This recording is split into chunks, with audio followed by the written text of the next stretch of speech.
Olá, minha amiga, meu amigo.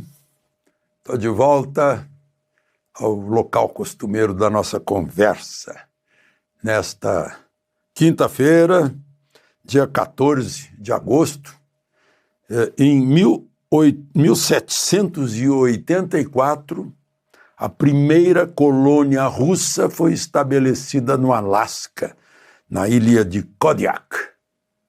80 anos depois, mais ou menos isso, os americanos compraram o Alasca da Rússia pelo equivalente a... Não, equivalente não, por $7 milhões na época. E ainda no dia 14 de agosto de 1941, o presidente dos Estados Unidos, Franklin Roosevelt, e o chefe de governo da Inglaterra, Winston Churchill, assinaram a Carta do Atlântico dizendo que a guerra não poderia mudar o mapa, ou seja, mudar territórios, sem a anuência dos habitantes desses territórios. Interessante, né? Porque nesta sexta-feira, amanhã é sexta, 15 de agosto, lá no Alasca, Putin e Trump vão decidir a paz na Ucrânia e a vida de muitos habitantes de províncias ucranianas que têm fala russa, etnia russa, e talvez sejam envolvidos nisso. Não. Só para lembrar, a União Soviética não respeitou, fingiu respeitar e botou uma cortina de ferro sobre os países europeus que ficaram sob o jugo do comunismo soviético. Não. Bom, daqui a pouco a gente fala de novo nesse assunto. Lembre-se de se inscrever e ao final de deixar o gostei ou não gostei. Vamos então à nossa conversa de hoje.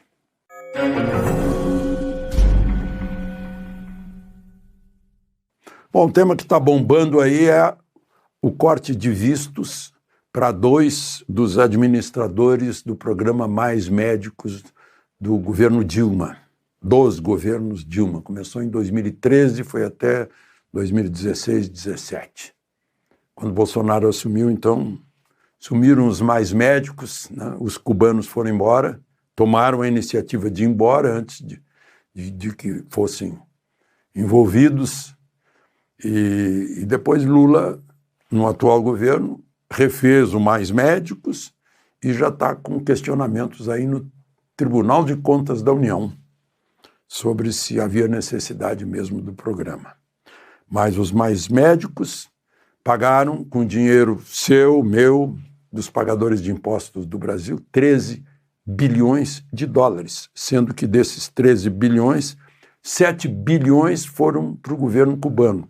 Alguns ainda ficaram com a Organização Pan-Americana de Saúde, que intermediou essa negociata de mão de obra escrava, praticamente.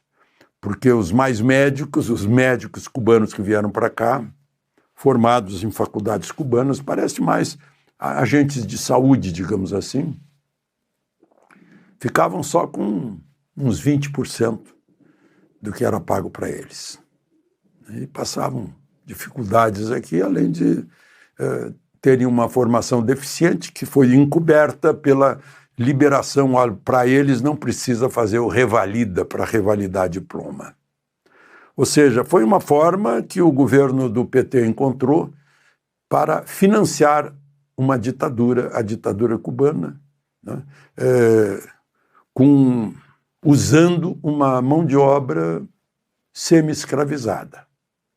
Isso que o Ministério do Trabalho pune aqui de vez em quando, acha lá na fazenda, tem mão de obra escrava, supostamente escrava, porque trabalha em troca de comida, um saláriozinho pequeno, dorme mal, come mal, né? E é considerado mão de obra escrava. Isso foi feito de comum acordo entre o governo brasileiro, a Organização Pan-Americana de Saúde e a ditadura cubana. Ou seja, nós fomos cúmplices da exploração de gente que se formou supostamente em medicina em Cuba, aqui ainda fazia receitas de coisas, remédios caseiros, coisas assim, né? Agora, eu não sei se vai ficar só nesses dois. Um deles, hoje, é um dos grandes mentores lá, administradores da COP30 em Belém do Pará. Não sei se vai ficar por isso ou se vai chegar também a... Tem o chefe de governo da época, ministro de saúde da época, né? Aqueles secretários todos que participaram disso, dessa exploração do homem pelo homem, como diz o comunismo. Bom, vamos em frente. Vejam só, o Ministério Público já suspendeu, parece que ou recomendou a suspensão do tal contrato da Sala VIP para os ministros do Superior Tribunal do Trabalho. Eu até hoje não entendo por que eles, sendo a justiça social, medo de se socializar com os pagadores de impostos que sustentam o tribunal, andando pelo aeroporto. Eu não vejo, não consigo ver, eles não são sequer conhecidos. O povo nem sabe quem são eles. Mas subiu para a cabeça, mordomia.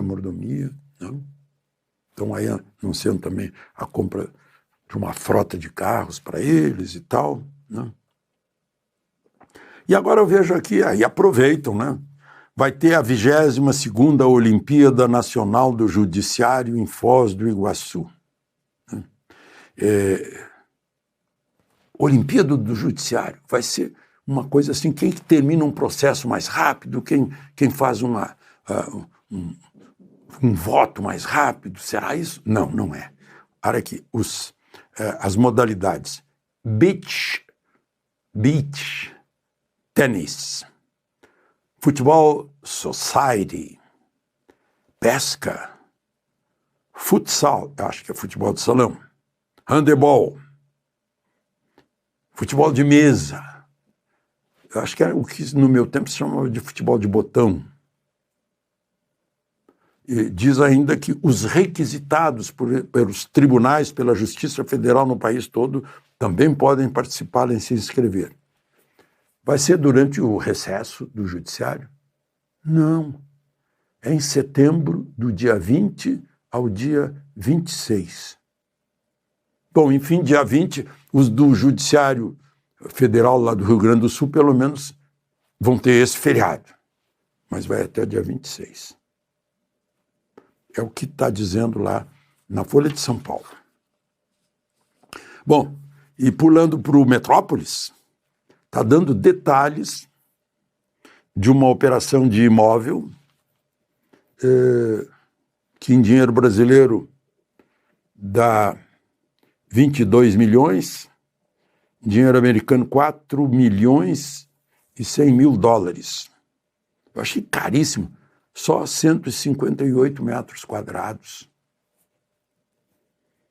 4 milhões de dólares, 22 milhões. Pensei que fosse um apartamento de 500 metros quadrados. Caríssimo. Bom, deve ser a localização Key Biscayne.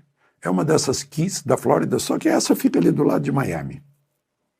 Mar maravilhoso, tranquilo. E diz o Metrópolis que foi paga à vista, que teria sido comprada pelo ministro Moraes, quando ainda estava quando já estava no Supremo, em 2014, pagou à vista, o equivalente a mais de 22 milhões. E esse preço aqui é mais da metade do preço que os americanos pagaram pelo Alasca, né? Claro que em dólar daquele tempo. E no nome de uma empresa offshore, Telub, ou Telub, né? É o que está lá escrito no Metrópole. Diz, inclusive, que a taxa de condomínio passa de 15 mil reais por mês. O salário do ministro é 45, 46 por mês. É um terço do salário. Uau! É caro. O imóvel é caro e o condomínio é caro também. Bom, o que mais que eu queria comentar com vocês? O Trump disse que, lá numa entrevista, disse, o Brasil é péssimo, parceiro comercial, sempre cobrou muita tarifa da gente, a gente praticamente nunca cobrou grandes tarifas, agora a gente está cobrando 50%, os brasileiros não estão felizes, mas é assim que as coisas funcionam. Lula já disse, não, o Brasil não é um péssimo parceiro comercial, ele não vai ficar de joelhos. Ele só disse, eu não sei onde é que está esse de não ficar de joelho, que não vai aceitar. Depois ele disse, o Trump disse, sei que Bolsonaro é uma pessoa honesta, está sofrendo uma execução política, é o que estão tentando fazer com ele. Só para lembrar, o Kassab, que tem uma grande força política, está defendendo que o Congresso discuta a anistia de Bolsonaro. Já a gente vê aí que o Mota está reticente, né? Não, temos que ver qual é o ambiente aqui no Congresso para fazer alguma coisa e tal. Aí só para encerrar, já que a gente toda hora fala em língua portuguesa, né, e no jornalismo, eu vi uma notícia hoje, teve um acidente na via estrutural aqui de Brasília, um caminhão bateu no sustentáculo, num dos pilares de uma passarela. E a notícia fala em pilares, num dos pilares de sustentação. É igualzinho ao elo de ligação. De Brasília, Alexandre Garcia.